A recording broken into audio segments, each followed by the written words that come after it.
running this.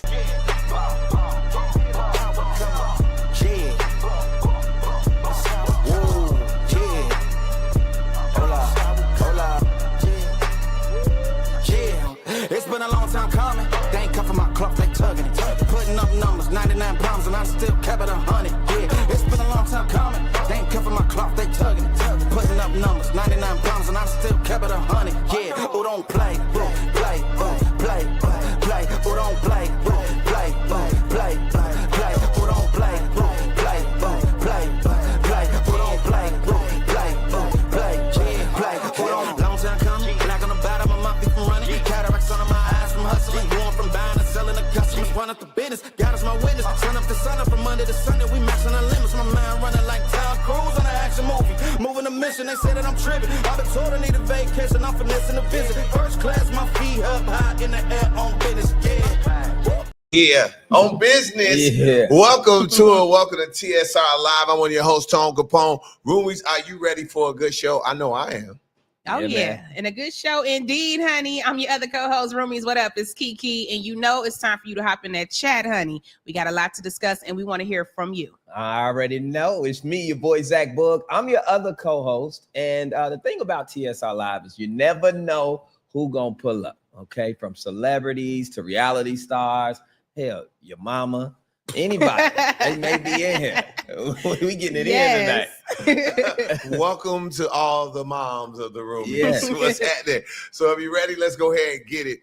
Diddy remains in the headlines and also remains in jail. Damn, Diddy. His longtime friend, Charlucci Finney, claims Diddy woke up with a knife to his throat. Now, that's crazy. His attorneys have notified the U.S. federal court of their plans to appeal the rap mogul's conviction of a 50-month prison sentence. Now, that is really, really crazy. But meanwhile, there's a back and forth coming out at the White House about maybe Trump possibly pardoning him or he's not going to pardon him. Now, my question to you guys now, would you even accept a pardon from Donald Trump? Baby, I'm gonna accept. I will accept a pardon from whoever passing them out. You okay? If I'm in jail, whoever want to give me a pardon, I'm taking it for sure. Now, when I did see the headline, I did think it was a scheme that Todd set up, but you know, when you in jail, I ain't never heard of his friend Charlucci. I just seen Diddy with everybody, Stevie J, everybody. I ain't never seen him with a man named Charlucci. But look, if I'm in jail, I want anybody, Charlucci, your grandma, whoever. YFN Lucci. Yeah, right. It don't matter. Charlucci. Yes. Tell them that I'm in trouble in here and to get me out. So, of course, but I always think of his kids when I see the headlines like that. Like, I would be so terrified to see that my dad woke up with a knife, you know, to his neck, even if it is a scheme that Ty set up. Come on, man. Stop that, man. Yeah. I just think that anybody's going to take this. We've seen this. We've interviewed people right here on TSR Live, people that have been pardoned by Donald Trump. I mean, people can't get mad at Diddy for not wanting to spend 50 months in jail. Yeah, I mean, definitely. We definitely get it. But I don't know if from what I've heard, they're saying that he's not going to do it. That he's not going to pardon. He's going to do it. You think he's going to do it? My bet is he's going to do it, but I'll be wrong. You be so wrong. Like, if I ever get locked up, I know Tone going to be like, Zach finna get out. I'm like, Tone, stop talking. I know you tried to help, but don't say nothing. Hey, man, I'm trying to see. Because I feel like whatever you say, don't happen. I'm going to get the opposite. It don't happen. What is happening though? This morning, Portland Trail Blazers head coach Chauncey Billups and the Miami Heat guard Terry Rozier were among 31 arrested in the FBI sports investigation centered around rigging and gambling. Man, Tone, this really gets more and more interesting. More and more information is coming out about this. Chauncey Billups, who is an actual coach in the NBA for the Portland Trail Blazers, they said that he was allegedly running poker games and different things at his house, but they were like rigged games, and they had all these different ways for you to cheat. Now, Terry Rozier, who is currently an active NBA player. Yep. Now they were saying he was just out here lying about his stats and like, you know, point shaving basically. He was completely point shaving. Didn't he leave the game early? Yeah. So basically, point shaving is like, Kiki, let's say they said I was gonna score 12 points in the game. And then all of a sudden I'd be like, oh, I'm hurt, my ankle hurt. And then right when I got 6, Right. you know what I'm saying, to make sure I don't score them, or intentionally missing shots, or, you know, just doing stuff not to make those averages so my people can win and then maybe split the money with me. I don't know how it works, but it's illegal. It's illegal as hell. Terry Rozier is probably one of the most crazy situations, because if you watch Terry Rozier's career, he can score 20 points with his eyes closed. He was a walking bucket. Yeah, he's a walking bucket. He's one of those players. You might not know him if you're not an NBA fan, but he is a scoring dude. So for him to walk out of a game with 5 points is crazy. Yeah. And then you have a situation where these poker games. Now, I know for a fact that there are illegal poker games all over the country. This is just one. Now, how you know for a fact? I just know. I just know what I know. It's journalistic integrity. All right, brother. I respect my stuff. But no, I'm just saying that they happen. So what is happening though, and not to say that what they're doing is wrong. What they're doing is right and trying to justify it. That's what I mean. I'm not trying to justify it, but these men are not the only ones. The brown-faced men are not the only ones involved with this. But here's another example, Black people, is that when things hit the fan, the black faces are the ones that's going to be smeared all over the front line, all over everything. Yeah, absolutely. And one thing about it, y'all, I saw on TikTok that Terry was taking the Winans back to the house, okay, to his house, his address, and counting out the money with his friends. Like, friend, if you was gonna go back somewhere, not to your house, come on now. So yeah, if you're gonna be a criminal, be a smart one. I get it. Yeah, taking somebody else out. Right. This is, I mean, at the end of the day, though, it's bad because people are trying to bring in LeBron James because he's cool with Damon Jones. When Damon Jones could have took a conversation, LeBron, hey man, hey, you gonna play? I'm trying to come check you out. And LeBron like, nah, man, I'm gonna just chill. My ankle hurt. I probably won't play this game. And took that information and brought it back. But the reason Damon Jones and LeBron was put in there because Damon was he was an unofficial assistant coach for the Lakers. So he was privy to some information. It's not necessarily that LeBron told him. It's just he was privy to information that the public didn't have. You know what I'm saying? So because he was an unofficial, remember he was on the sideline on those benches. How you be an unofficial assistant coach? You could be an unofficial assistant coach. Like, I don't know what I said. I ain't never heard of one of them. Now Zach done made that up. I'm an unofficial assistant coach for the Bears. I yell at the TV every day. But you don't sit on the bench and you don't have any information. I get real good seats. You don't have any information that the Bears don't put out. Okay. Man, this is just greed. This is greed at this point. These guys make so much money to resort to something like this, to put your career on the line, all your hard work on the line is just crazy. Yeah. So, we can see how it all plays out. Absolutely. In other news, fellas, Stephen A. Smith has heard us and apologized to Jasmine Crockett after comments he made criticizing her approach to politics. Now, Smith in his previous remarks had described language that Crockett uses as rhetoric for the streets and questioned how it would serve the people in her district. Now, to even question her is crazy. Okay, because we know the work. Crazy. Yeah, we know the work that Jasmine is doing. We see the work that Jasmine is doing. So he was totally wrong in that, but he did apologize. What do you guys think about him now kind of backpedaling on that? Exactly. Thank you, Stephen A. It was hard to defend you, my brother, man. I'm a fan. I watch Sports Center. Was First Take, ESPN. I do watch Sports Center. I'm a huge fan, and to see what he's doing, which I think is a pivot to trying to do something, maybe run for a public office or whatever it is, it didn't feel right. It didn't feel like the person I watched over these years, and I feel like he's forgetting what team he's on. You're forgetting what team you're on. You're forgetting what team you're on. And it even goes to the fact where you're going to have people questioning your loyalty and to what your people are doing because you question them in a way that doesn't even make sense. You cannot, and I said it before, you cannot question Jasmine Crockett, who has dedicated her entire life to service. You just can't in no way, shape, or form. No way. And I hope he apologized just as loud as he criticized. Hello. In the same voice. I hope he said to Jasmine, I'm a dumbass. And I shouldn't have spoke on that because I'm a dumbass.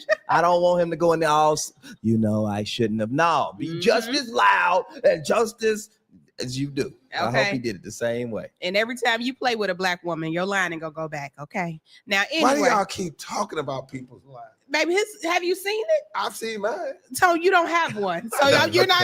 I'm not attacking you in this. You don't have one, friend. You surrendered to the the ball lifestyle. So, He let it go. but yeah, Surrendered is stop playing with black women name for your line and go back. Speaking of a good lining though, Boosie, he pulled up because he has an immaculate line. I love Boosie haircuts. He pulled up and performed at a repass over the weekend in Detroit in honor of his late fan, Alicia Johnson, or Alicia. I want to make sure I pronounce it right, but I think it's Alicia Johnson. So the Roomies were obviously quick to jump in the comments and let us know how they felt about this performance. Come on. MP Tiffany 212 said, "Thank you for sharing my daughter's story. Long live Lay." So clearly her mom was pleased by it. AC Nana said, "This is exactly why we asked how was the funeral, because you know one thing black folks gonna do is say how was the funeral, who had the body. We got questions." Another roomie, lovely Lisa, said, "The way I would have risen up out of my coffin." Come on now. Same girl. Yeah. And Shoja on Instagram said, "Black people funerals be all over the place, and I love it." And that's a fact too. We get real creative with our funerals. Yeah, So, we do. like we will have, a horse and carriage, child. We have a little marching band. Yes. You got that one cousin gonna get up there talk for 40 minutes. Mhm. So I want to ask fellas and to the roomies, if you had somebody to perform at your repass, who would you want to perform? What do y'all thinking? What do you think, Zach? I would definitely have Kirk Franklin. Okay. Because I'm gonna need all the help I can get to get to the upper room. So I don't want I can't have Boosie in there perform and wipe me down. I need somebody to help him get to the sky.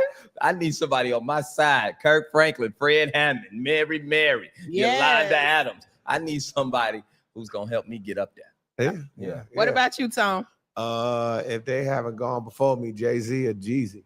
Okay. Oh, I feel like Jay-Z would give a great Yeah. perform, send you on up there. Send me on up there, man. Go on, do reminder. Okay. Okay, you got a song request. Yeah, okay. do reminder. Do Specific reminder. songs. Now, if you ask them, I'm running. Just sit up like you play Sing your reminder. Come back down. Like, oh man. What about you, Kiki? Who would you have performing? Y'all already know. I want Ja Rule there. Okay. I want Bobby Brown there too. I want You want your crooked mouth, I Ja want Rule? crooked mouth And Bobby then Brown. y'all Yes. getting bored. Oh no. Yes. How did Bobby catch it straight in the middle of I the love Bobby Brown, man. I definitely want him there. And then I want Pastor Mike because he gonna put the oil on it. Oh So, yeah. Mhm. Pastor Mike, shout out to him. You had one performer. Kiki had a whole concert. Okay, I'm gonna give him a big jam lineup. Okay, might as well have Herbo there. I need Herbo to come out too. We going legit, try to get in heaven. Period. All right, y'all. The Kardashians kicked off another season of their popular reality show today, and Kim revealed that she had a brain aneurysm diagnosis and alluded the stress came from Kanye West played a factor in it. Now, how y'all feel about that? That Kim had the brain aneurysm. I mean, she was going through a lot of stress. Happy birthday to Kim Kardashian. I saw it was all over my timeline. I was like, whoa. Happy birthday. You sound like you was invited to a party or No, something. she was 45. I mean, I follow. Look, I gotta follow pretty women to break up my algorithm. So Oh, okay. it's like basketball, sports betting, basketball, Kim Kim Kardashian. Kardashian. It's like, you know what I mean? Talk about happy birthday, Kim. I'm gonna stop by later. Yeah. Like, what's going on? I don't know. That Save was- me a plate. Right. But I'm sad that she had an aneurysm. That's bad. I mean, the That's thing terrible. is, it's when you look at it. I mean, when you look at it from an aspect from we all saw outside looking in, to the stuff that Ye was doing, the stuff that he was saying, just wasn't it. Mhm. It just wasn't it. And as all of us, we Chicagoans, we super Kanye fans, and to see our homie crash out like that was it was different. So I couldn't imagine somebody being a spouse doing that, watching that from the sideline. She had front row Absolutely. view. He was revealing all kind of stuff with their relationship and secrets that they had. So I'm sure that was stress. But this is just goes to tell you, women, a man will stress you out and kill you if you let him. If you in a toxic relationship, get out now. If he don't want to take his medicine and go talk to the lady, you need to leave that man alone. And so will a woman. Okay. So will a woman woman. will A do the toxic same thing. person. A toxic person will stress I'm out just another saying. person. Thank you. A person. Uh-huh. Get out the relationships, y'all. Anyway, Roomies, I want to hear from you. Please check in. Shout out to NoFace78G7N. What kind of username is that? But shout out to you. They said it's the first time tuning in. They love the energy. So welcome to the party. Welcome Yes. to the party. All right, y'all. Here's a story everybody's talking about. Songwriter Kevin McCall recently appeared on the Back on Fig podcast and revealed he depends on EBT card despite writing hits for Chris Brown. Check this out. Why the fuck I got an EBT card? And this is at Breezy Bowl and made 90 whatever the million, and it say KKKKK Max. Can I get 25,000 for them four songs I owe you, bro? I just want to leave, bro. Leading up to who he is. I'm not even tripping though. I got an EBT card, my. What the fuck? I can't even get nothing, bro, man. Y'all want to see in the crowd in here, so y'all can think I'm a bro. That ain't fair. Man. Hey, I'm on EBT, bro. hey, That's wild. Hey, I need that as a clip. Yeah, I don't mean Well, that. I don't mean EBT, to that's laugh. wild. You laugh, and you I don't don't- take nothing serious. I That's don't serious. mean to That brother is in front of the world crying about being on EBT, which says that he doesn't know how to hustle right. But You know how bad I want an EBT card. I'm sorry, Kevin. I love me some Kevin McCall. I think he's extremely talented, but that took me out crying on them people podcast. And his friends didn't even know what to do. they didn't know what to do. They didn't know One what of them was to like, do. he tried to be his friend. He's like, bro, you know how many of us had EBT, bro? That's cool. Yeah, Let me buy some stamps from you, though. man, bro. Like, Crazy. But you know, Chris Brown responded yes. too, and this is what Chris Brown said. We're gonna pull that up on the screen. okay, He said, remember this, you can't walk across a burnt bridge. Mm. And you know what's funnier than a troll? A broke one. So Chris didn't have any empathy in his heart, for Kevin. You know what I'm saying? Do y'all think that Chris still owe him? No. If he didn't pay him for the songs, he still owes them. But I think what the burnt bridge is saying that Kevin did something to Chris where it's like, man, I don't care what you talking about. Because we ain't had no paperwork. They didn't have paperwork to do the songs. It was just on the strength. But Kevin may have burned the bridge and he ain't getting the money. Hey, Like, man, what- you or should- what I if- don't think Chris what if he Brown got owed this paid? man $25,000. I've seen videos go viral of Kevin from previous interviews saying how he spent the money and how he blew the money from his opportunities with Chris Brown. Oh, So, I mean, yeah. we're talking about $25,000 to Chris Brown. That's, come on. And Deuces was a smash hit a while ago. Chris has had several hits since then. So I don't think he out here with a $25,000 tab just to Kevin. There is 4K video of Kevin saying how he spent the money from that time in his life. I think though, all jokes aside, he seems troubled. Okay. It seems like he's going through some things, maybe some mental health issues and some other things that he may need to overcome at this point. But I don't think Chris Brown owes him anything. Kevin. If you had a feature with Chris Brown at that level and you didn't do what you fumbled that, bro, that's crazy. Man, go on the App Store and type in Uber and you can go ahead and become a driver today. You can become an Uber driver today. And then you do DoorDash. And then don't you see all the hustles that's on the internet? Stream, do something, hold a songwriting class. There's a lot of stuff. But again, it comes with pride. And that right now, the pride is on it. He had to go in there and EBT and sign up. That hurt his pride. He doesn't have the ability to be able to get out here and do what he loves to do for money. That's hurting his pride. But you're gonna ain't nobody, Kevin, no real man is ever gonna look at you in the face when you are working hard to make a living for yourself. Nobody. I get that. You in your own head. Now, yeah, the he can chicks might leave you. The ones that ain't own nothing that just want to be with you because you Kevin McCall, because you was hanging around Chris Brown. Them the women you don't want. Them the friends you don't want. No real person is going to stop hanging out with you because you're working hard for a living. And the thing is, also take this opportunity too, while everybody's talking about you. You know what I'm saying? To flip this energy, flip this time, this moment. You know what I'm saying? Mhm. They talking about you, but attention can breed income as well. So it What's might be single? people like, I need a Kevin McCall song. You know what I'm saying? Help you out, or let me take this time too. Don't miss this moment either that you're in literally right now. All right. I don't know if anybody's saying that they need the song. Well, I know He got to stop challenging people to singing competitions until he get that together. I don't know if y'all seen the videos.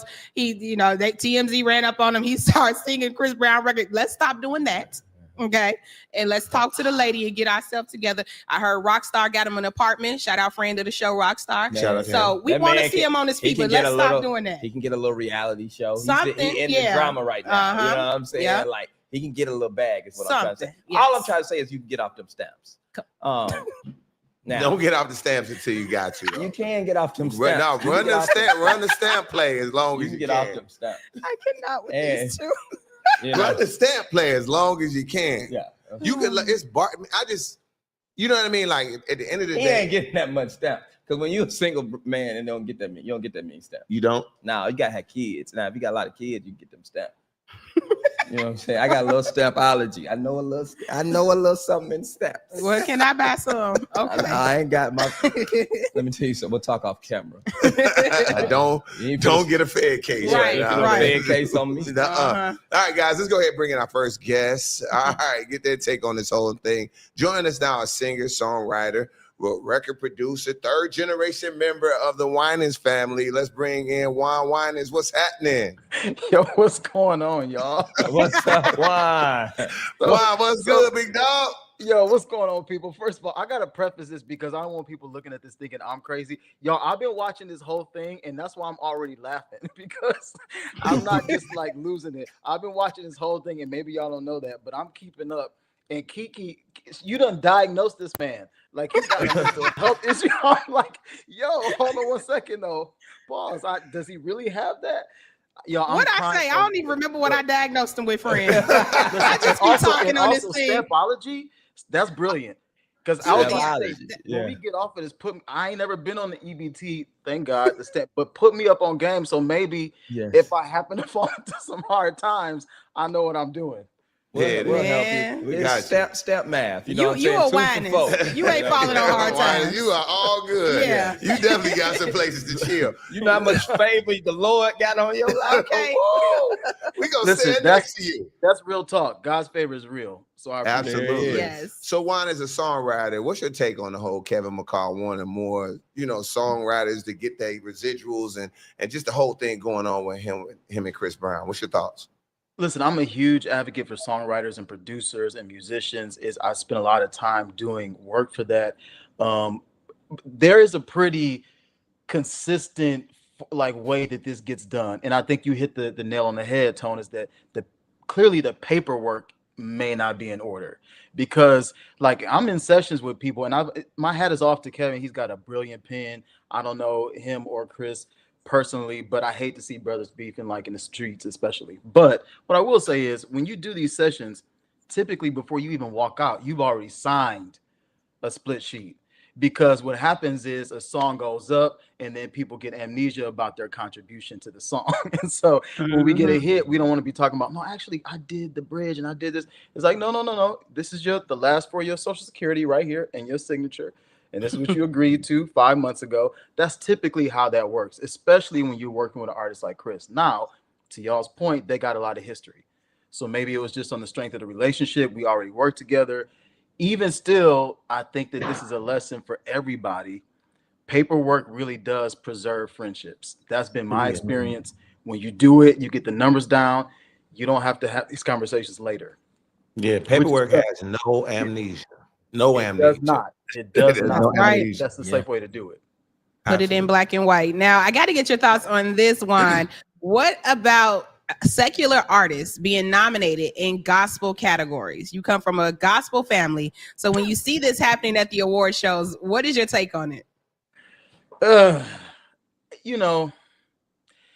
I'll say this. I don't have a problem with it in general. I think that sometimes you see artists who are not as well received or received at all in the genre where they kind of made a name for themselves. And then if the gospel genre just represents an opportunity for you to come up and maybe get an award or something like that, I don't love how that makes me feel. But the reality for me is anybody who's singing about Jesus, if the name of Jesus is being glorified, I'm with it. And so you can be a secular artist, you can be a rap artist, a country artist, whatever. If you're talking about the goodness of God, I'm supporting that. I That agree with makes that. sense. Yeah, I agree with that. Yeah. Because that's more Now- important than awards and all that other stuff. If you're talking about the goodness of God, then I'm always on board. for sure. Absolutely. If you love the Lord, shake that. I do love the Lord. I got to tell you that. We do too. We We do do too. too. He doesn't Yes. seem like it, but it's true. He Yeah, does. He's a PK. No, I'm a PK, so you know I know word. the Lord, and my grandmother has prayed enough for me to get into heaven. She's already, What church you grew up in? I grew up in the AME church. Okay, that's what's up. Yeah, with them hymnals, you know, them slow songs, them slow.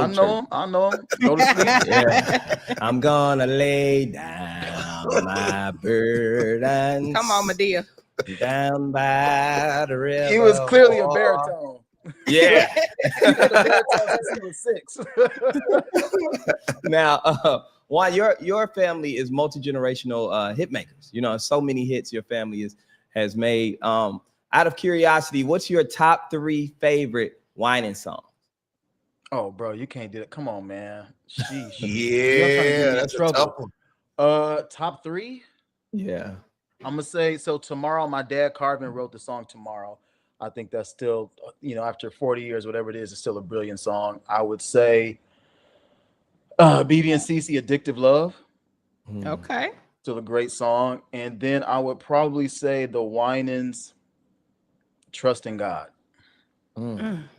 So Tomorrow, the Winans, Trusting God, the Winans, and Addictive Love, BB and CC Winans. BB and CC. Love that. It is. Love that. Well, we want you to stick around for this next TSR story we got. We know that you're going to have some good insight. Let's do it. Okay. Oh, yes. Oh, yes. Now, I gotta watch y'all, but let's do it. I'm in. Well, during a recent church fundraiser, Bishop Marvin Winans appeared to criticize a church member for contributing less than he requested. Let's take a look at the video. I, Roberta McCoy, given faith and stand in unity with the vision of perfecting church of sowing this seed of $1,000 plus $235 and receiving the blessings to come to all that participated. Now that's only $1,200. Yes. Y'all not listening to what I'm saying. If you have 1,000 plus 1,000. Okay. Well, I'm gonna work on the other 800. Well, that ain't what I asked you to do. Now, needless to say, that clip went viral, of course, but gospel legend Fred Hammond stepped in to share the full video for context. Let's take a look at that. We're going to do this a couple of ways. Those that have the 1,000 plus 1, that means you're coming with your 1,000 that you're giving plus you've asked someone else to give. Now you don't have to stop at 1,000, and we're going to deal. So in other words, if you say, Pastor Winans, I'm coming with my 1,000 plus another 3,000, then you'll say that. You understand? And if you didn't get plus 1, but you maybe came with $250, you're going to come say that this is my 1,000 plus 250. You with me? And we're going to go all the way down. So I need you, in order for this to work, I need you to come when you're called with the offering that you're bringing. Very clear instructions. Now, after that, Bishop Winans and the church member went on a local news station to clear things up. So, Juan, we're happy to have you here. Tell us your thoughts after seeing this whole thing go viral. I know the family group chat was lit. Gotta be. You know, the family group chat stays lit, number one. Okay. All right. Yeah, it is. Let me just a lot of people on there. Let me just say, this is a room like that is sanctuary. I've spent countless Sundays in that sanctuary. I know exactly what's happening. The moment I saw the clip, I was like, this is gonna look a certain way to a lot of people, but I understand it because I've been in that environment. It's an extension of my family. And I actually made a post about this on Instagram, where the gist of it is this is a family moment. And if you don't understand the family, then you don't understand the relatives, you don't understand the uncle, you don't understand you just don't get it. But this really is a family moment. These people know each other. I think that sister has been going to the church for, I don't know, 12 or 13 years. She has a relationship with my uncle, with Bishop. And based on that relationship, they're able to communicate in a way that they know that there's respect and love. The same way, like if you pulled up at my house, I'm telling y'all right now, You think you know a family, but if you pull up at the family reunion, you're gonna see a different side of everybody. And so that's how you get to know a family. It's family dynamics. I think a lot of that is in play. And then you take this little clip and you put it out there, and people have a very, emotional response. It impassioned response. And I get that, because if you don't understand the family, then you probably don't understand that exchange. I will say, even in families, there are ways that we should speak to each other, where we're showing mutual respect. And I can see how somebody might look at that clip and say, oh, he sounds this way, he's this. But I can guarantee you, and like I said on my little clip on more as a pastor, serve a church more as a pastor, take care of a community more as a pastor than Marvin Winans. Some are probably on that level, but if you're talking about the character, the integrity of a person, I think that that's all intact. And he's led these people for 40 plus years. They know him. And so even if it comes off a certain way to us on the outside, what I would love for people to do is try to give people the same grace and credit that they would want for themselves, is ultimately where I kind of land on it. And just investigate a little bit more. And then I think you will figure out, oh, there are some details to this that are important to know and understand. I believe that. I believe that. As a PK, I would like to say this. I know people in the church all the time who want to come up there and talk and be seen. And sometimes with and the fact that they don't care about the instruction. They want to get the mic and give their speech and talk. And you know what I'm saying? And I just felt like when I saw him say that, I even said it on our podcast, I was like, that's not what he asked. I guarantee that's not what he asked. But you still came up there. You heard the instructions, but you still came up there because you had your all white on and you had to talk. And honestly, like, I'm about to say. I know what you about to say, Tom, but at the same time, please, I tell y'all this all the time. Do what I ask. Just if you can't do what I ask, then don't do it. You know what I'm saying? But I just hate when people do that. It really bothers me. I said you've been in church. You've been in church. For a long time, my whole life. Yep. Juan, I've been in church for a little while, but but I live by this motto that everybody can tweak. Everybody can have a bad moment. Don't matter who you are, you can have a bad moment. And I think that, like you said, I think it wasn't the best moment. I'm not gonna say it was a bad moment, because when you're saying, most churches, if we in there, I go to 1 o'clock service. Everybody in 1 o'clock service know everybody. Everybody in whatever service, they know everybody.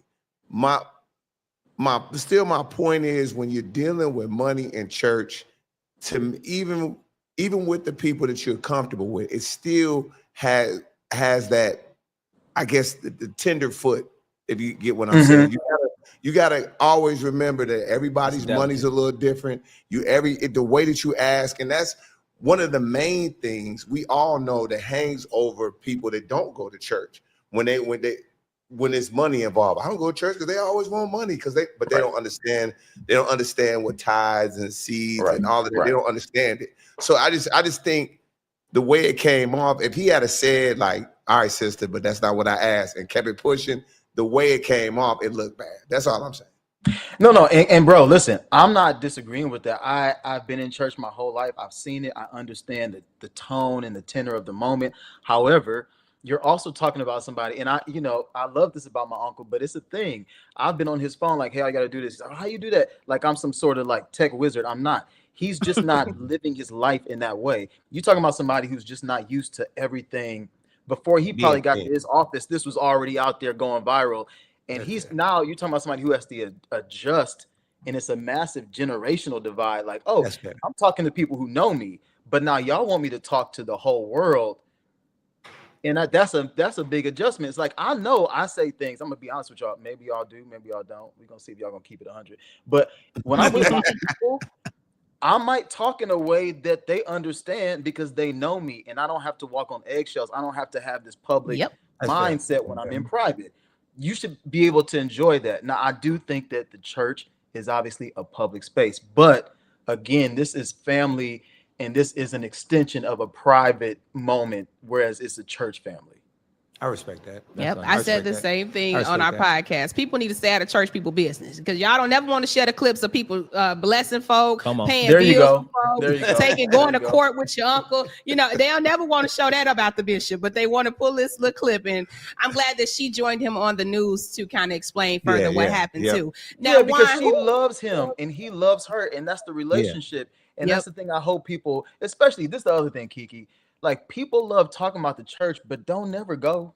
Hello. Nah, come on now. They don't never pull up to see what it's really about. They take these things that society says, and I'm telling you right now, like, Detroit raised me, but Jesus saved me. So if y'all want to talk about the church, we want y'all to talk, but come in. Come talk to us, come fellowship with us, and see what it's really about. And I can guarantee you, if you spend a little bit of time, it will enrich your life. Yeah, definitely. Yeah, and pastors and bishops, they human. They're human. We are human. They the vessel, but they're human, so they're not going to always be perfect. But I do want to know, Juan, who was the first family member to put the clip in the group chat? Like who hit you up? Like, look at your uncle. Look what your uncle did. But let me just tell you, I got some younger cousins, and they wild. They wild. And I hear them on the side like, yo, you know, grandma. We call her G Barbie. Like, G Barbie's in this chat. Yeah. I want every. I was like, no, you got it. Oh, they messy. It's always them cousins. She 89 years old. We got to chill right now. So I'm not gonna say any names, but people have no problem putting stuff in the chat, and they want to talk about it, especially the younger cousins. Boy, they want to talk. And so but what I will say is, I love seeing the clip on the news because I thought, if Uncle Peanut feels like he offended this woman, or even thinks he did, or if she thinks he did, he will apologize. And to know that that's what ended up happening, even though she wasn't offended, to me, that's what the gospel is all about, man. We are so imperfect. He is so imperfect. I've had many moments with him where I love this man dearly. I've done a song with him, but I've been like, you wrong on this. Like, this don't feel good, and I don't like the way you're. But that's what family is. It's having the humility to say, yeah, you know what, you're right. I owe you an apology. And keep it pushing, Yep. I like the way you explain that, Juan. Good one. And so before we let you go, Juan, I want to ask about the John Lewis project you worked on with Layla Hathaway. What's going on with that? Yeah, I put a song out this year back in June, and it's called Now. And it's actually a song I wrote and recorded and produced with my sister Layla, who is a legend and just like somebody I actually kind of came up listening to. And then had the opportunity to befriend and then to work with. And then it features a speech by the late, great Congressman John Lewis, whom we all miss, who plays such a pivotal role in the rights and the spaces that we walk into right now today. But I got permission from his family to use a speech from 1963 inside the song. So I took it and I sliced it up and I embedded it in the song. And I think it just took it to the level it needed to be at. And it's really just a call to action for anybody who wants to see justice done, but especially our community where we're done waiting. The time for that is now. So the song is called Now. That's what's up. That's what's I up. hope y'all check it out. Yeah, for sure. Let everybody know where they can follow you and hear more of your music. It's just JUANWINANS, Juan Winans on all platforms. And then wherever you get music, you can get my music. So next time we tap in, I hope y'all listen to the song because I want to know what y'all think. Okay. Absolutely, we're gonna listen to it on the way home. Got to check it out, man. We'll let and I know y'all gonna be honest too. Yeah. That's for sure. That's for sure. Juan, man, thanks a lot for joining us tonight, man. Great show, and thank you for sharing that private moment with us about your family. Absolutely, man. Y'all be good. Well, one. All right. Why are you like this, bro? No, I'm just saying. Let's see what the roomies are saying about it. We just had wine on. Let's see what the roomies are saying. Dads Do It Too said it's not what you say, it's how you say it, and how he said it wasn't right. Okay. And Millionaire Mindset Coach posted, there's absolutely no context that makes this okay. Well, hopefully their minds have changed. They've got a different view on it. Kenya Faith said, y'all still attending this type of churches in 2025. I just want the people to go to church. You know what I'm saying? Yeah. Like, I want people to go to church. You know what I'm saying? We also had a roomie who wanted to chime in. So let's bring her in. Roomie. Thanks, Tom. Oh. Roomie, I was on a roll. Where you at, roomie? There it is. Hello. Hey. Hey. How you doing, roomie? We got two roomies. Two roomies. Okay. What's up, roomie? What's your names? Where y'all calling from? This is Reverend Juma, pastor here in Los Angeles. Okay. Your sound. Okay, your sound is not right, sis. Sis, your sound's not right. We're gonna go to the other room. Sister in the car. Sister in the car. We got to get you. Yeah. Stop driving. We gotta Pull over. oh, we got a lot of roomies. It's a lot of sisters popping up on the screen. Okay, wait a minute. Man. All right, can we hit? Can you say something for us real quick? No. Are we on the Bluetooth? Maybe take us off the Bluetooth. Yeah, We'll see. take us off the Bluetooth. Yeah, take us off your Bluetooth. Okay, Romy, can you hear us? Yes, I can hear y'all. And we can hear you. What's your name? Where you calling from? Do you mind? Okay, my name is Boss Lady Mac. I'm calling from Philly. Hey, boss lady, can you change your can you turn your phone horizontal for me? Like this. Hold on. Yeah. Let me make sure. Lay it down. Is Horizontal, like lay it down. Like this. I learned Lay it. horizon and vertical from like the horizon, like, you know. We like didn't sun ask. running up. No, We didn't That ask means, at all. Now y'all telling her to mess with the phone. She done left up out of here. Well, I Lord. got to do my job because you know our producers will be upset if it's well, not while we like, wait on the Roomies to come back, I do have a comment from the Roomies checking in on the live. Erica Satin 5269 said, yes, everybody can have a bad moment. Yes, we are humans and make mistakes, but child, watch how you talk to people. That's fair. That is fair. That's fair. And Akeem Marterlin, also on the live, what up, Roomie, said pastor should have simply taken the check, said thank you, sister, and proceeded.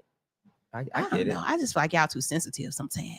Yeah, That's well, just this me. world- I'm very harsh No, though this sometimes. new world, baby. No. So the thing of it is that All my old people cuss me out. And that's and that actually makes it builds character and it makes you realize you should, because if every time if you just continue, I understand it's money and it's a sensitive topic, but every time something is sensitive or something is uncomfortable, if you can't take nothing, this world is not gonna be. Look, you a say stand-up. everything right. Yeah, Zach, you a stand-up comic and Kiki is a hood comic. Y'all don't have put that on my Instagram bio. Thank you. Comic is hilarious. y'all like, why you being so sensitive, Tone? No, this is the thing, and Juan understood this. This is the thing. Money in church is a thing.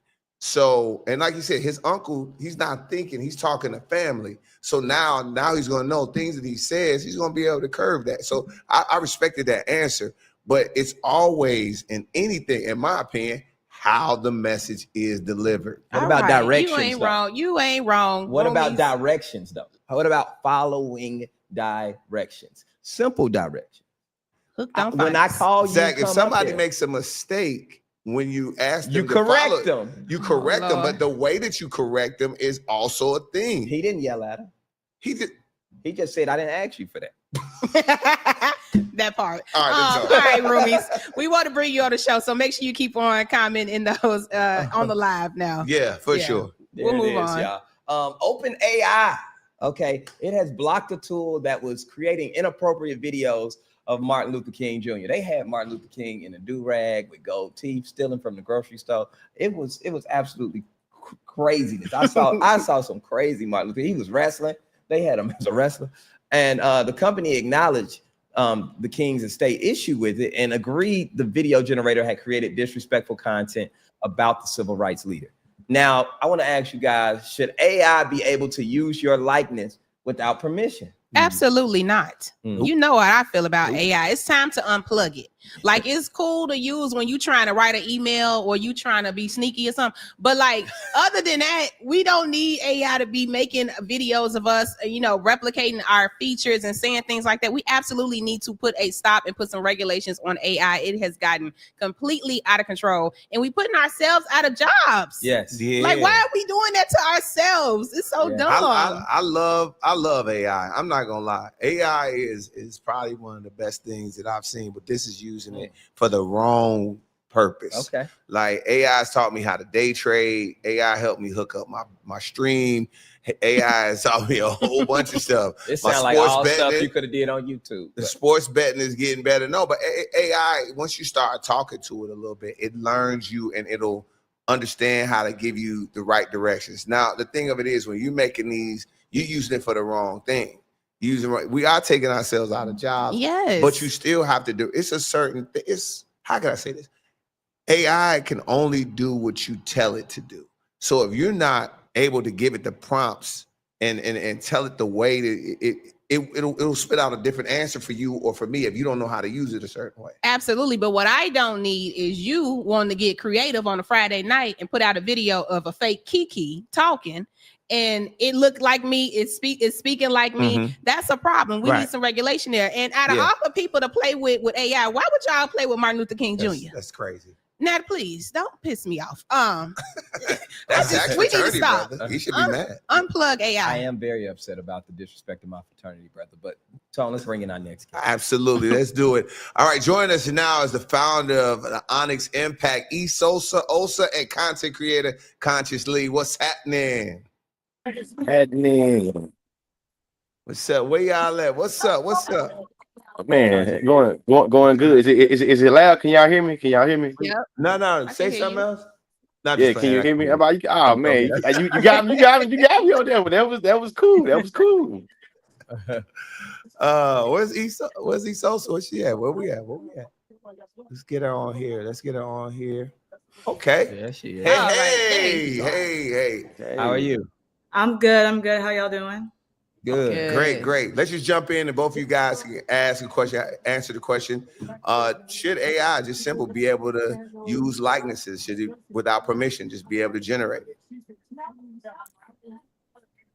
Go ahead, sir. If I say AI should definitely have to function within the guidelines of intellectual property law, as well as everything when it comes to privacy. I think that once AI does not have to go by those guidelines, then we slide into a slippery slope of a bunch of deep fakes and a whole bunch of people engaging in misinformation, disinformation. And the last thing I'll say, next election, guaranteed we're gonna have at least like 2 major AI video that now some candidate has to either drop out or spend a whole bunch of funds of their campaign budget to try to fix out a fire that got put in or got put out or made by AI. Excuse my language. 100%. I 100% agree. And Onyx Impact, we have released our own AI tool named Aisha that is, built to serve Black communities. But to the point of the question, no way, right? These are our faces, our voices, our stories,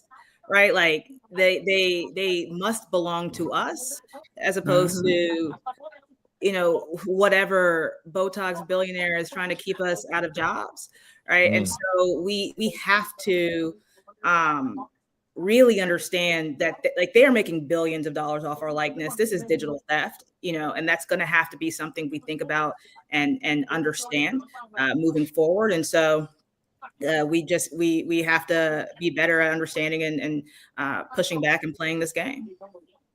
I've seen some crazy photos of people actually putting themselves next to celebrities, and you would not know the difference. Like I'm scrolling, I'm like, Drake got a new girlfriend because they kissing Drake, like that's dangerous in my opinion. A dangerous use of AI. But I want to ask this to you, Esosa. A lot of people, AI, they use it for like fact checkers or video generators. Is that how we should only be looking at AI?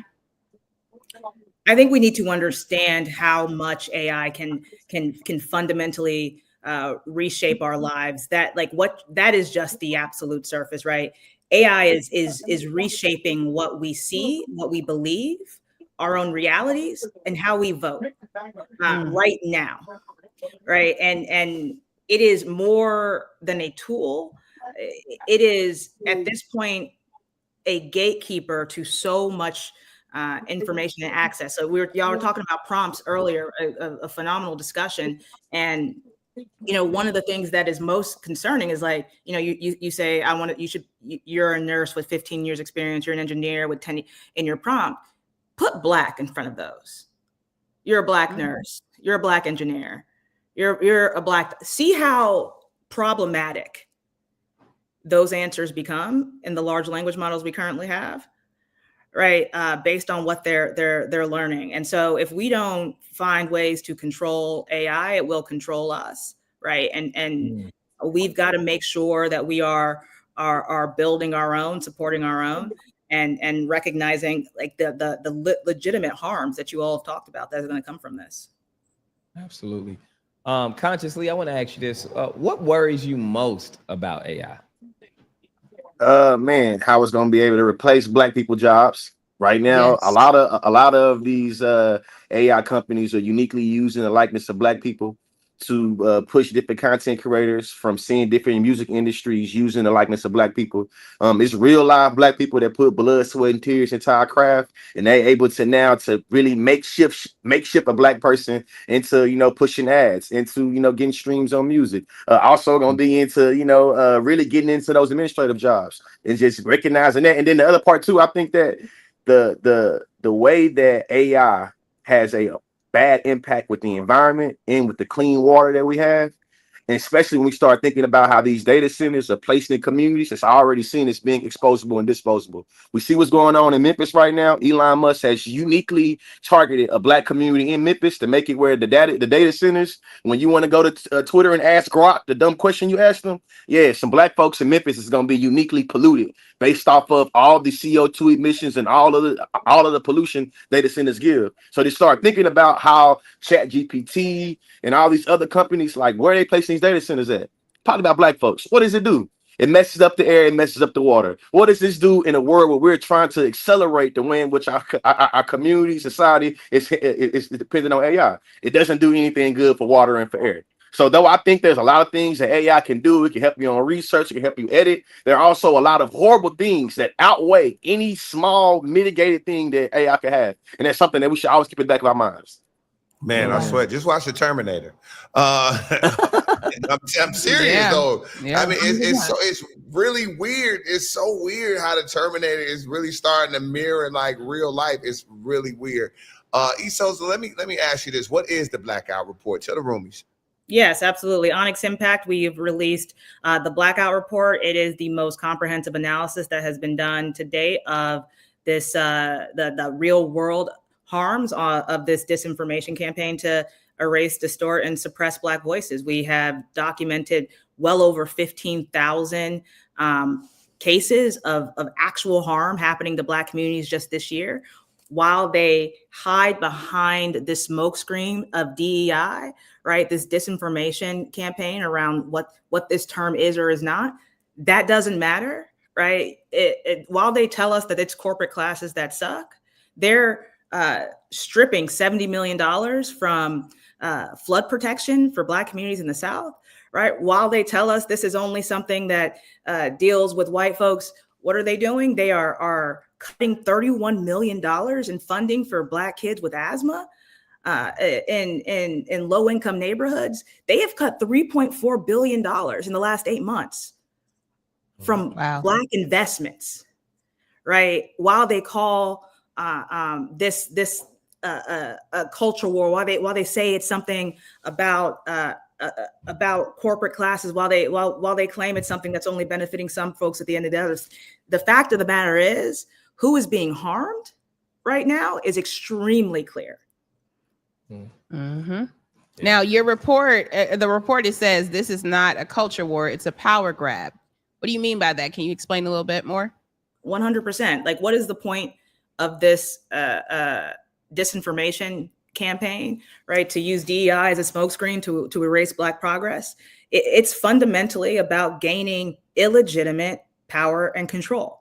Like this, what we are seeing, right, is them taking this funding and funding their own priorities, creating a new hierarchy. When you delete data sets of Black information, over 6,000 data sets, right? What does that actually mean? What does that actually point to? When you erase data, you are hiding the proof of discrimination. You're hiding the proof of harm. And so you're preventing any remedy, right? So you're creating a false hierarchy of society moving forward. That's what we're seeing happen right now. And it's not a coincidence that at the same time that we're seeing literally over 15,000 instances of erasing, suppressing, and distorting Black history, we're also in front of the Supreme Court trying to defend Section 2 of the Voting Rights Act, probably the single most important piece of legislation for civil rights is about to be completely obliterated, right? And the effect of that will be for a single political party to gain 19 congressional seats overnight. Crazy.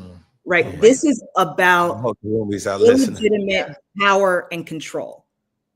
And so we cannot get distracted by what the heck these, what is DEI, what is CRT, what is what, like, we need to call out their strategy. They're using this as a smokescreen. They're using this as a Trojan horse to harm Black communities. I talk about the $10 million, nearly $10 million that has been cut from sickle cell disease research, right? My little brother suffers from sickle cell disease, right? And I've seen him. He's one of the bravest people that I have ever met in my entire life. A rare blood disorder that 90% of the folks who have it are Black. Right, $10 million is an extraordinary amount of money, right? And they said that there was not enough return on investment for that rare blood disorder, and that it was a woke DEI campaign. Insane. So we got to call out these tactics. Yeah, I have to, and we see that we always have to pay the price. Yeah, always. Well said, sis. Absolutely. Well said. Now, consciously, your social commentary is always blowing up the algorithm. So I'm going to give you five words, and I want you to give us the first thought that comes to mind. All right. Ready for me? All right. First word is Republican. Fire. Democrat. We lying too, but not as much.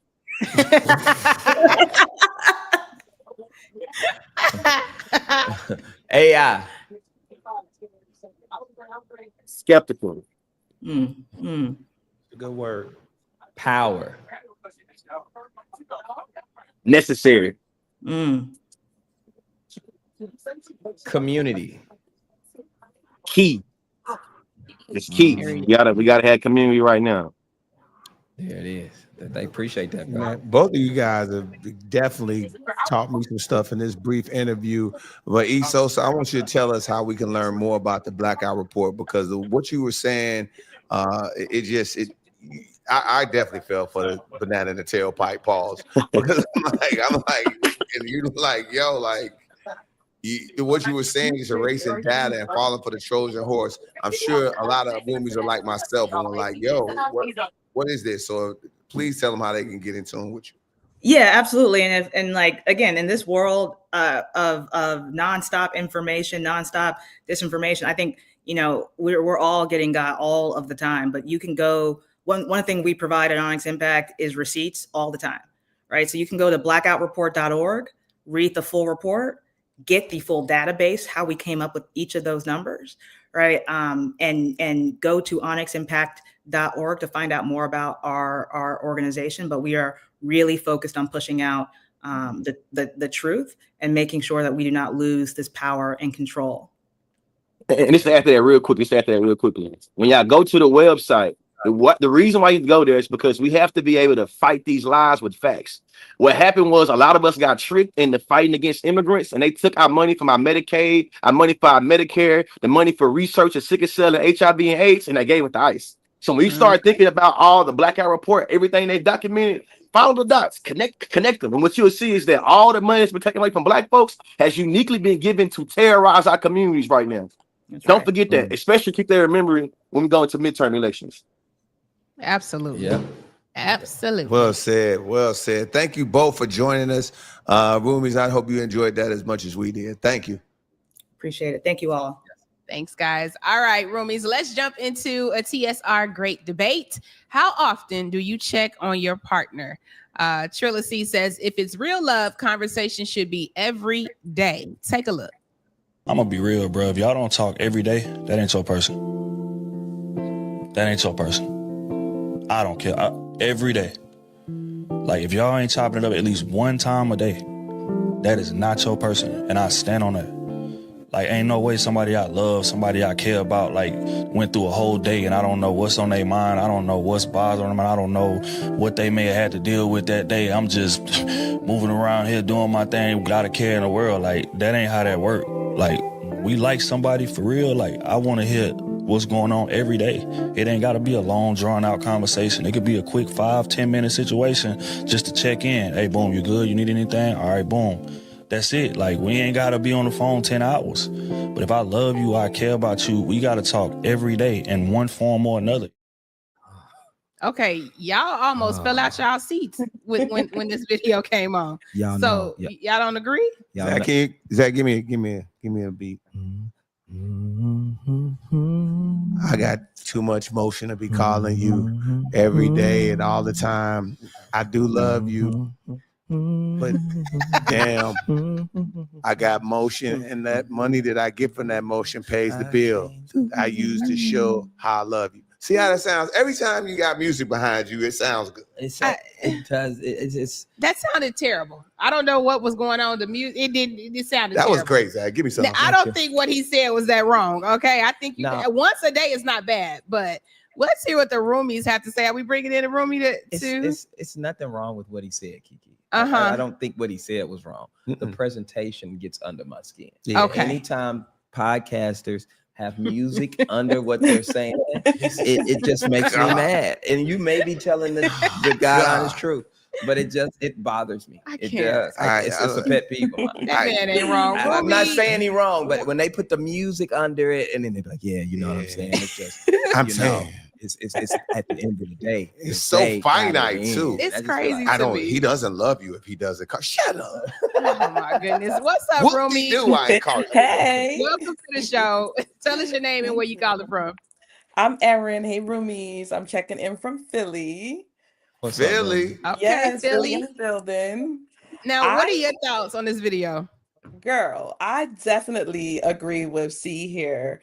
If you're my person, we need to at least be talking once a day. And one time is minimal because time is intentional.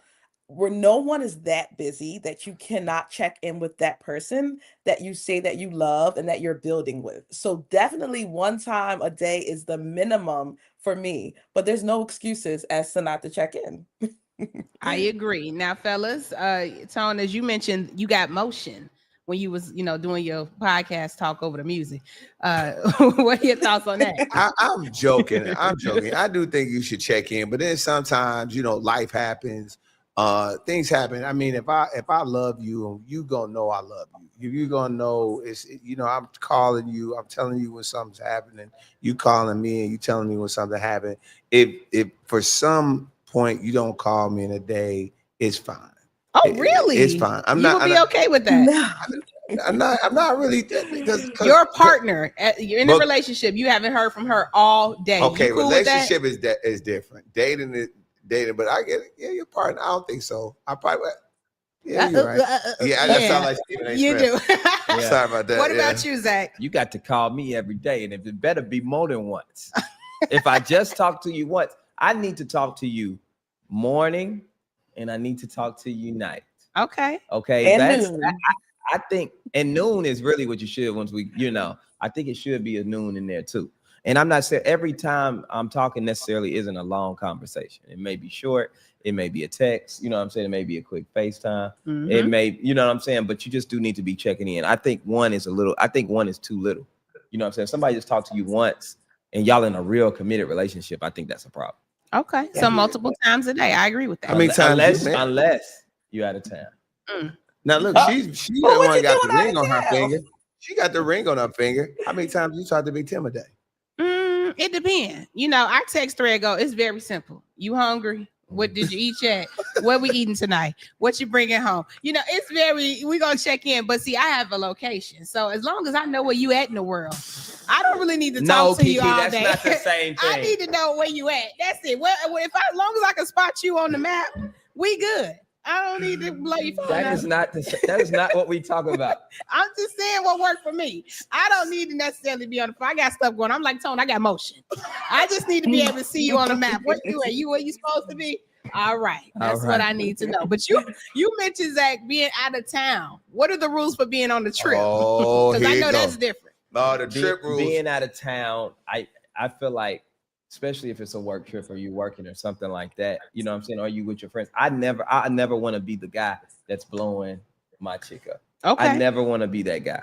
I think you do need to check in the morning. I think the same process it is, but it may be a little shorter within that. Because, at work, you probably have a little bit more space and time. But when you with your friends and having a good time, I don't want to be the person that, Yeah. keep talking the whole time while you enjoy yourself. That's you know annoying. what I'm saying? I think that's annoying. I don't want to be that annoying person. So yeah, check in with me before you go to bed. Check in when you wake up. And if you have a little dead time, you know what I'm saying, check in. But I don't think it should be overbearing. Okay. Now you've been on a girls trip, I'm sure, Queen. How do you operate on the girls trip when you're in a relationship? Do you check in multiple times a day? So I am in a relationship. Shout out to my man, P. What up, killer? But he knows like when I'm away, but he might just send me a text message, a little motivation, a little nice compliment. And when I see it, I appreciate it. I do like to have my space, but I do look forward to those text messages. I feel like we can check in the bathroom before we're like, doing our makeup again. Anytime. I feel like there's no excuse. He doesn't have to blow me up necessarily, but little text messages, at least I know when I'm away, he's thinking of me and vice versa. There it is. And I think that's fair. I just don't want to be the guy that keep calling. No, nobody wants to be they like, that's your man calling again, girl. Like, no, you don't want to be that guy. Nah. That's when you send a little text, though. Little text. That's it. Now, this is the thing. You're in a relationship. I know you said you don't want to get blew up. All of those phone calls don't matter at all during the day, the check-in. Are you making the phone call at night once you in the room? That's the most important. I don't care if I done drunk text you all day. When I call you, I'm making that call to let you know that I'm safe. I'm in the room. Ain't nobody hiding nowhere. Ain't nothing happening. I'm locked in with you. And I think that is important. I feel like if you're on vacation, if you are doing something for work, if that person is of value to you and you value your relationship and what you're building, you're going to be intentional, because communication and time is all about intentions, and we have the time to do it, whether it's a little bit, a lot. Just do it. Let that person know. I think it'll go a long way. Absolutely. We want you to stick around for this next one. On a recent episode of Tori Hart's Brutally Honest, she discussed situationships and dating. So take a look at this. You're not in a relationship or nothing? Never getting in one. Never? Never. Situationships only. Never? Never. Situationships, that's a new thing. It's a new thing in life. Situationships, no relationships, situationship. What is a situationship? Friends with limited benefits, less questions. How do you establish that? I tell you from the front. Like, okay, so if me and you was to go on a date, right? Right. And I say, well, you're going to ask me out, right? So. It kind of right, because I be getting asked out a lot, but go ahead. Okay, well, they're desperate. But I'm just saying. I'm listening. Not saying you. I'm just saying, go ahead, yo. I'm just, because I'm never asking no man out. You never know the kind of position you get put in. Yeah, I'm never asking no man out on a date. I don't care what kind of position. Yeah, that's wild. What's your thoughts? What's your thoughts on situationships? I am totally against situationships. I feel like they run their course very, very fast. It's all messed up, even for our spiritual imbalance. Like, why waste time? Like, at this point, when we're grown, you've been in relationships already, you should have a clear kind of like view and like goals of what you want. If you're still playing the field, I feel like situationships are messy. It's a waste of time. And for us to have motion, we don't have time to waste time. We have to be intentional with our time. Goodbye, situationships. Okay. I like that. I like that. Right. So thank you so much, though. Thank you for joining us. We're getting ready to take what you said and we got to have a conversation. Thank you guys for having me. Whole debate. Thank you. Great job tonight. Situationships. For me, I feel like situationships are the lead in into dating, and then dating becomes a relationship. I feel like they all have their steps. First thing that you're in when you meet somebody is a situationship. Then you figure out if you're going to be dating, because you don't even know it. And a lot of times people think situationships are sexual. They don't have to be sexual. It could be like somebody that you call a lot, somebody you talk to, somebody you spend time with. And then you take those situations and say, hey, I think I want to date you more frequently. And then you take that dating and you become a relationship. That's just I don't like situationships. I don't like it at all. Of course you don't. I don't. Either we talking or we go together. That's it. I remember we need to go back to talk. Maybe we used to be like, we just talk. That's what we do. We talk. We're I don't want to be talking. in a situationship with you at all. Either we talk or we go together. But let's bring in another roomie to see what they have to say about this whole situation. Roomie. Am I on here right? Is that better? Yeah. Yeah, try to flip it horizontal if you can. Like The this? other way. You know what horizontal? Like this. No, like this. Don't worry about it. Girl, I I'm had it sorry. like That's this. like Bishop Marvin Winans. He don't play all that. Don't gotta don't follow worry about instructions. don't worry about it. You got your light in your car. Can you turn your light in your car on?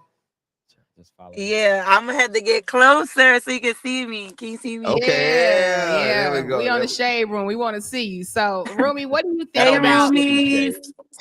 what do you think about situationships? What are your thoughts? What I think about situationships, I feel like a lot of people end up in them. Are you in We one right end now? up. No, I wouldn't Yep. call it a Yeah. situationship. It's not a situationship. Is it a relationship? I would call it dating. I would call Are it y'all dating dating, but not a exclusively? situationship. Was it a situationship first though? No. It's still a situation. Okay. I feel like a situation. I don't know, because when people get into situationship, you see how he explained it, like, no, you gotta take me out to eat, or girls take me out, or whatever. No, I mean, like, with that situation right there, a situationship can be just friends with benefits, I would say. I don't think a situationship has anything to do with who's taking who out to eat. I don't know how that conversation went there, but I think a situationship is two people who are not in a relationship that care about each other and are dating consistently, but still possibly talking to other people.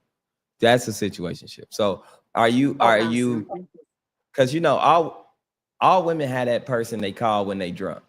So when they drunk, who are you calling? And if you're not in a relationship with We that person, over the situationship stage, though. See what I'm saying? So are y'all boyfriend and girlfriend? Yes, I'm calling that same person every time. All right, they dating. So that's your boyfriend. That's my man. See what I'm saying? Okay. Nah, All right. yeah, okay. That's why I don't do the situationship stuff. Now, No another thing that was situationship. It's either you my man or you not. That's right. That's what I'm talking about. It's not, because situationship, why would I give you all that I'm giving?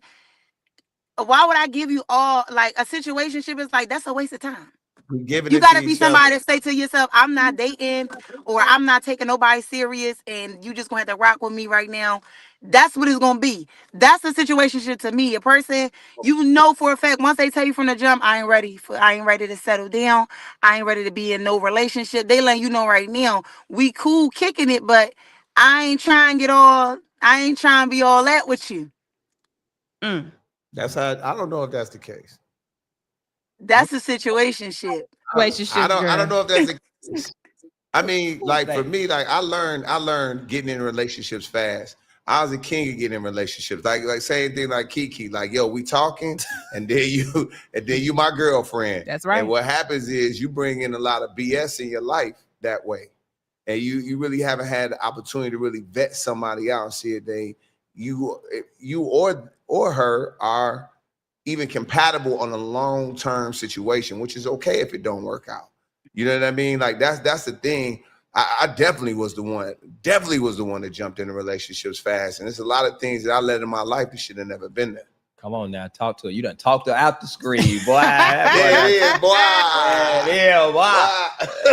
A man that called, talking her man like, you on the shade room calling us a situationship. What's going on?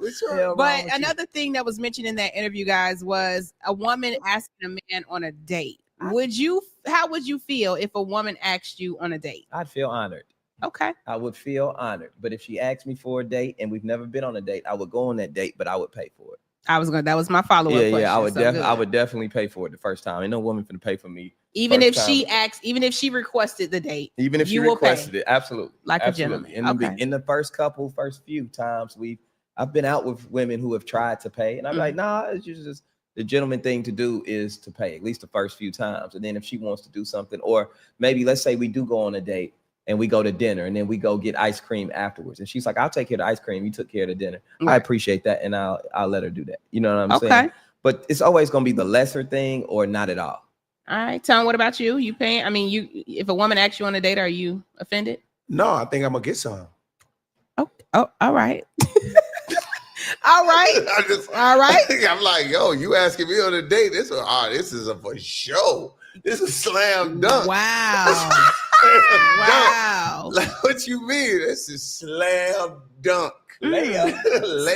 So Like, that's the message you got out of me asking you to go down to Chicken and Waffle. No, I could just be not me, but I'm just saying as a woman asks you to go get a little meal. You think, want me. You want me. So you want to take me? And I'm going, once we get there, I'm going to pay. So like I didn't shave.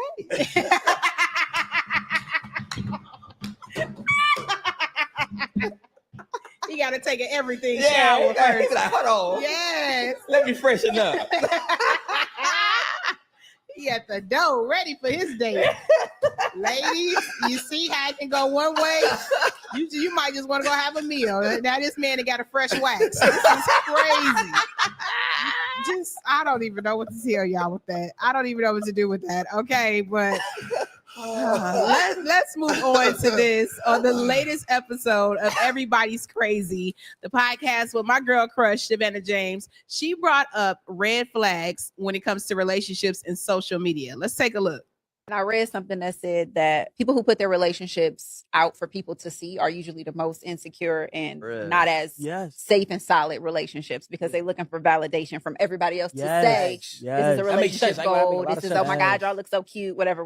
Do y'all agree with that? Yeah. That make a lot of sense. I'm solid as hell. I'll never post my girl, vice versa. And that's just like the balance that we found. A lot of them love. You have no don't never post her on social media. I love that. There's some people that may know who he is, but they keeping that so close. She like, nah. Y'all not about to know who my man. Yep, she say, my man. I love my man. But I'm not about to let y'all know who he is because y'all gonna try to fuck it up. Okay. All right. So the debate is, Roomies, and I want you to weigh in on this in the comment section. Is constantly posting your partner on social media a red flag? I don't know if it's a red flag. I can't give it the color, but it just depends on what floats your boat. You know what I'm saying?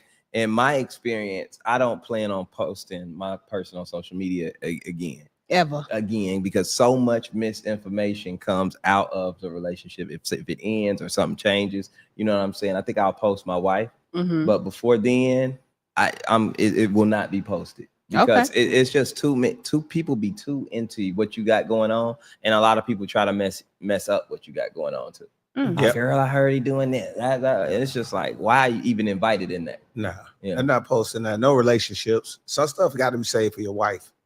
Yeah, my wife getting posted, not my girlfriend, not my longtime girlfriend. My wife gets posted on my page.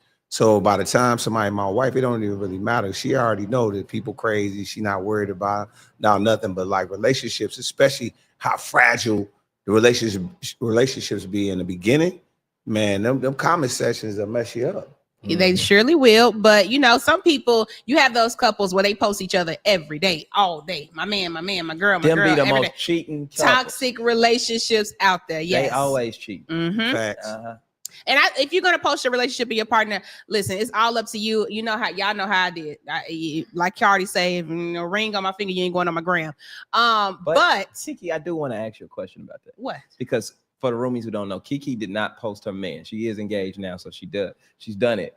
But you used to cover his face with an emoji. Yes, I did. That looks just like him. Yeah. Because once we finally saw him, how the hell did you create the emoji to look just like that man? We need your emoji. We need your secret. I can get you one. Just let me know. Let me know when you're ready to pop out with somebody. I It got looked you. just like it. I was like, damn. The emoji moved, and it was like, that's the same person. That's right. That's right. I was like Drake, baby. I was protecting him from the world. You know what I'm saying? That's what I was doing. There you go. But yeah, if you're gonna post your relationship on social media, include us in the arguments too. Don't tell us to mind our business when it all go, when the breakup happened. We've been watching y'all on every date. Make sure y'all include us on the breakup. But Roomies, let me know what you think about that in the comments. But I wanted to get into this. Of course, it is this week's TSR Investigates. It may break your heart, but let's see what Justin has been up to. A night shift nightmare. My name is Kata. Kata Scott clocked in at her assisted living job in Philly, but she left early. It's been hard and difficult just to sleep or eat or anything. This man arrested for kidnapping her before police found her body behind an old school 2 weeks later. Carrie, call the cops. That same man has a history of violence towards women. They just let him out of jail this year. Yeah, go away, bye. The bail system is broke. How he got out so easily and a family's fight to make sure this doesn't happen to you. Our hearts are shattered. I'm Justin Carter, and this is TSR Investigates. But before we get into it, roommates, for more TSR Investigates, make sure you go ahead and like this video and subscribe to the Shade Room's YouTube channel for new weekly episodes of this show and more.